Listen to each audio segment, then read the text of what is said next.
Hello, everybody. It's Charlie again, and I'm currently playing Ghostbusters.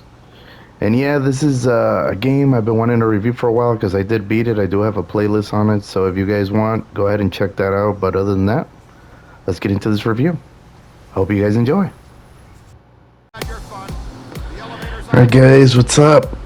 Time to review one of my favorite games. I originally played this game on the ps3. This game is a stellar game because it represents the third movie of the Ghostbusters, the real ones, that is, from the original two movies. And all I can say is there's a PS4 version that was remastered, which is basically this version, but if you play it on the PS5 on a 4K TV, you're going to be a little bit shocked. Make sure, obviously this is 4K 60, so make sure you play this game with the high contrast turned on your PS5, and make sure you play with the HDR turned on, and it's gonna look fantastic. As you can see for yourself, it looks really good. Proton packs are just like the originals from the movies. The original cast is here, and you get to play as yourself, which is crazy, right? Like they recruit you, and you're part of the team, and it's like a whole dream come true for most fans, right? Especially for me because I've played so many games based on the Ghostbusters franchise. I think the Sega Genesis one was one of my favorites, the only good one besides this one. I'm sorry if you guys liked some of the other crappy ones that are multiplayer. They were no good.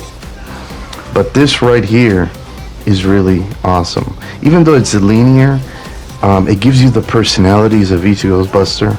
You know, all the original actors are in the game doing their own voices, which is crazy because this happened right before Harold Ramis passed away, unfortunately. And it's just like reliving the whole experience with the original cast, third movie. You know what I'm saying? It's just really cool. Not only because of the graphics, the gameplay is really, really good. It reminds you of, like, it's a little tanky, like God of War, you know, where I wouldn't want to say tank controls. Obviously, that's Resident Evil, but it has the same sort of over-the-shoulder type view. And the way you shoot your proton cannon, they have the Ecto-1 vehicle. I mean, what more can you ask for? It's a full experience. Obviously, there's classic ghosts and characters from the original two movies that you don't want to miss. There's Slammer. I kind of showed him for a second. I tried to put in as much positive gameplay in this review as to the game. The game as a whole is really fun. It's not too long. You know what I'm saying? It's just right, in my opinion. And you get the whole experience. As you can see, look, you can use the goggles to find out if there's any spiritual entities around or what kind of evil energy may be lurking. They have the classic places like the hotel and all that. And it's just, how would I put it, guys? It looks so good. It plays so good. And for it being such an old game, like, for example, right here, Marshmallow Man. Guys, when I saw this in theaters when I was a kid, it blew me away, you know? Like, I was like, you know, I'm a big fan, obviously. I'm a little biased towards the game. Even now, you know, I think that the game, even though it is dated, and I wish they would have made another one, I'm glad this one was made, and they used the graphics engine that was able to be updated. You know what I'm saying? Because some of these graphics engines cannot be updated for whatever reason. And I'm kind of running it in really good frame rate, really good resolution, and to have the experience of the humor of Bill Murray in it. You know, the whole cast is humor, obviously, because it's sort of like an action comedy and sort of sci-fi, you know. But to have the humor of all these characters that I love so much. Janine is in the game. She's in the station. The station is a classic fire station that they originally had. Obviously, the most recent Ghostbusters movie wasn't bad. It was right after the one with the girl Ghostbusters, and that one wasn't bad with the little kids. I still, there's a few surprises in there. I don't want to spoil that movie for you guys, but a lot of that stuff is unnecessary with this game because it feels like you're playing through, like I said, a third movie. This game should be fairly cheap if you can find it. I think right now it's in the catalog for free. So if you have extra or premium, like I said in my last review, hopefully you guys are enjoying these reviews. They take a lot of work. I do my best. So I do appreciate if you guys, like and subscribe because it does help my channel. I never thought I'd be saying that, but yeah, sometimes you need to. But those of you that have been following me, I really appreciate it. But we're going to continue on here. As you can see, the gameplay, there is running, there is dodging. They're not really hand-to-hand combatants because you can't fight ghosts on a hand-to-hand basis, let's be honest. But look at that, like the battles with the enemies, they give you that nostalgic effect. I think that's what the game is about, really. It's pure nostalgia. And what can I say? Oh, environments are very unique. The way they portray them is in a very different light. Obviously, if you play this on the PS3, you'll see the difference. That's why I said, compared to the PS3 version, you're gonna be blown away. My friend, for example, he only has the PS3 version, and when he saw it for the first time, he was he was shocked that it looked so good. He's like, I don't remember it looking like this. It's because it really didn't look like this, And aside from it looking like this, it just plays so smoothly, Pretty much, I think it's worth it, guys. I don't think it's gonna be any higher than $20, but even for $20 is worth it in my opinion. I don't want to make you guys feel like you're wasting too much money on it, but it would never be too much money because this is a classic game. I guarantee you. The experience is obviously. You do have basically select screen where you can go back into the levels so you can get the platinum eventually. I haven't platinum it yet, but I'm working on it. And everything from the lighting effects to the way the characters move and interact with each other, and just the whole experience, really. It's just a classic vision of what the Ghostbusters should have been from the first place, let's be honest. A lot of people feel that many things that are done about the Ghostbusters are not done it justice, and there's a lot of lag. Like, for example, here's a library. I think this is from one of the movies. I'm not really sure, don't quote me on that, but I gotta go back and watch the first two movies. I recommend all of you to go back and watch those first two movies and then play this game, and you'll be so satisfied, trust me.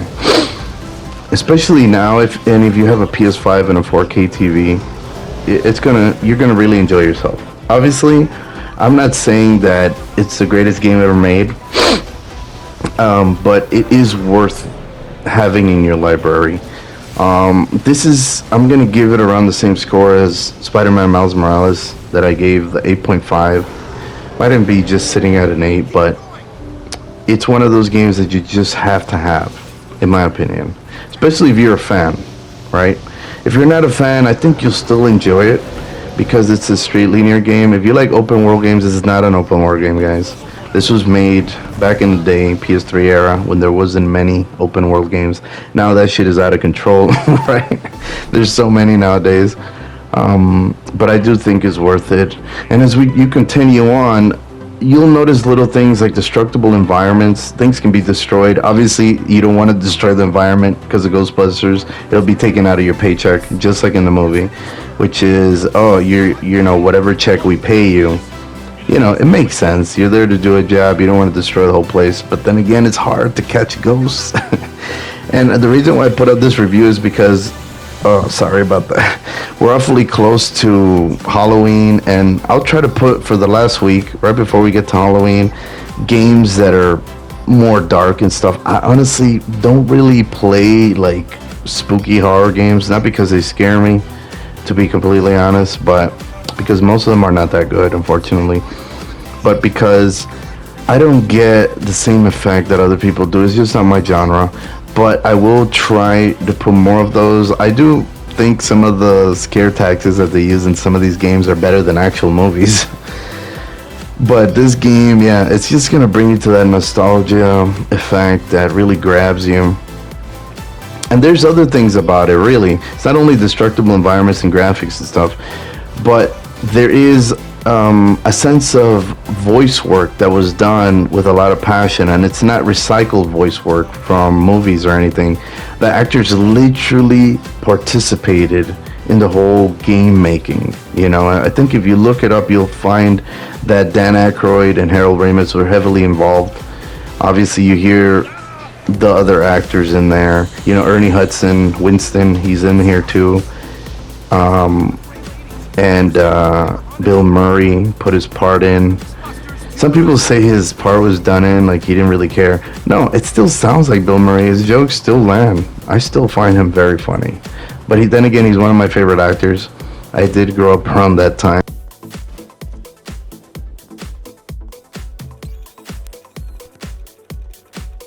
Basically, what else can I say about the game that hasn't already been said?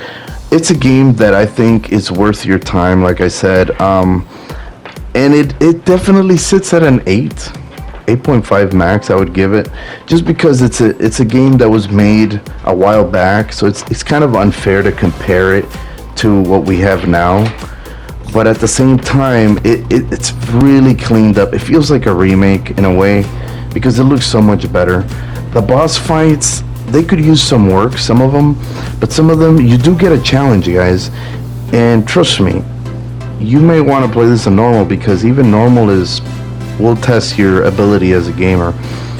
I do think that maybe putting it on hard may be better for some of you guys that like a real challenge, like I can't play this like this and all that. But I think right around hard, if you're like a hardcore gamer, if you just want to enjoy the game but still have some challenge, normal is fine. Definitely haven't tried easy. I don't know. I never try easy in games because it makes the game boring. But I know some people like to play on easy, like maybe people that aren't used to playing video games, maybe kids or whatever, people enjoy that kind of thing. The PKE meter, I think it's called, is utilized in a very interesting fashion, and it will remind you of games like Arkham Knight and stuff like that, where Batman uses these devices. But a few extras that it has is basically these galleries with these monsters of each level, and I think that was a good little thing they included, because I believe that it's important to have like additional things. But like I said, it goes straight to the point. It's like playing through a movie, and you're just gonna enjoy it while it lasts. You might want to go back and beat it again, maybe. I don't know. I've beaten it twice because I really like it, and eventually I will platinum it. But like I said, I'm a fan, so you can leave it there. I'm not sure what studio made this. Maybe Warner Bros. Or one of those, but more than likely Warner Bros. They own the property. But anyways, guys, I'm gonna go ahead and end it right here. I do hope you guys enjoyed. Please like and subscribe when you get a chance. And like I always say, go game.